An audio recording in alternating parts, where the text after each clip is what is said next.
কেন্দ্রীয় সরকারের ওয়াকফ সংশোধনী কালো বিল মানব না, এই স্লোগানকে সামনে রেখে বৃহস্পতিবার কোচবিহার শহরে মিছিল ও কোচবিহার জেলা শাসককে ডেপুটেশন দিল নিরপেক্ষ প্রতিবাদী মঞ্চ। এদিন আন্দোলনকারীরা বলেন, ফ্যাসিস্ট মোদী সরকার একটি সম্প্রদায়ের পূর্বপুরুষদের দান করা ওয়াকফ সম্পত্তির মসজিদ ও মাদ্রাসা হরণ করার চেষ্টা চালাচ্ছে। অবিলম্বে এই কালো বিল প্রত্যাহার করুক মোদী সরকার, এই দাবিকে সামনে রেখেই এদিন এই আন্দোলনে সামিল হয়েছেন তারা বলে জানান। দ্রুততার সাথে এই বিল প্রত্যাহার করা না হলে গোটা দেশে এই আন্দোলনের এক বৃহত্তর আন্দোলনের রূপ নেবে এবং মোদী সরকারের মসনদ টলমল হয়ে যাবে। আন্দোলনকারীদের বক্তব্য, 2014 সালে কেন্দ্রের ক্ষমতায় আসার পর থেকে মোদী সরকার দেশের মধ্যে সাম্প্রদায়িক উস্কানি ছড়িয়ে দিচ্ছে, মসজিদ মাদ্রাসাকে হরণ করার চেষ্টা চালাচ্ছে, অথচ এই মোদী আমাদের দেশের জমি রক্ষা করতে পারছে না। চীন দিনের পর দিন আমাদের দেশের জমি হরণ করছে, মোদী সরকার আমাদের দেশের সার্বভৌমত্ব রক্ষা করতে পারছে না। তাই এই বৃহত্তর আন্দোলনের মধ্য দিয়ে নরেন্দ্র মোদীর পদত্যাগের এদিন দাবি তোলেন তারা।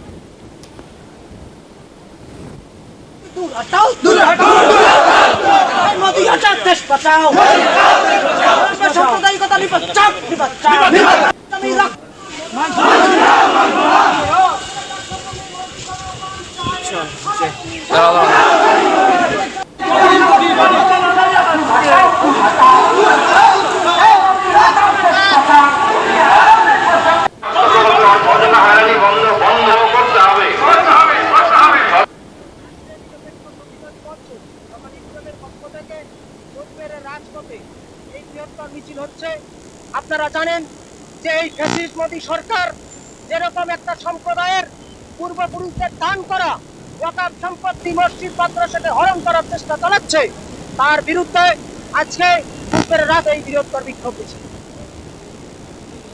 আমরা চাচ্ছি মোদী সরকার এই কালো বিল অবিলম্বে বাতিল করুক, নচেত এই আন্দোলন পুরো দেশ ব্যাপী এক বৃহত্তর আন্দোলনের রূপ নেবে এবং মোদী সরকারের মসনদ টলমল হয়ে যাবে। আমরা চাচ্ছি যে 2014 থেকে এই ফ্যাসিস্ট সরকার ক্ষমতায় আসার পর থেকে এরকম ভাবে দেশের মধ্যে সাম্প্রদায়িক উস্কানি ছড়িয়ে দিচ্ছে, মসজিদ মাদ্রাসাকে হরণ করার চেষ্টা চালাচ্ছে, অথচ এই মোদী আমাদের দেশের জমি রক্ষা করতে পারছেন না। অথচ চীন যেভাবে দিনের পর দিন আমাদের দেশের জমি হরণ করছে, মোদী সরকার আমাদের দেশের সার্বভৌমত্ব রক্ষা করতে পারছে না কেন? তাই আজকে এই বৃহত্তর মিছিলের মাধ্যমে আমরা নরেন্দ্র মোদীর পদত্যাগ। আমার নাম সাব্বির হোসেন, নিরপেক্ষ প্রতিবাদী মঞ্চ তথা নির্বাচনের কেন্দ্রীয় তুমি মোদী দূর হটাও, দূর হটাও, মোদী হটাও, দেশ বাঁচাও, সাম্প্রদায়িকতা নিপাত, তুমি রক্ষা করতে ব্যর্থ, তুমি মোদী দূর হটাও, দূর হটাও।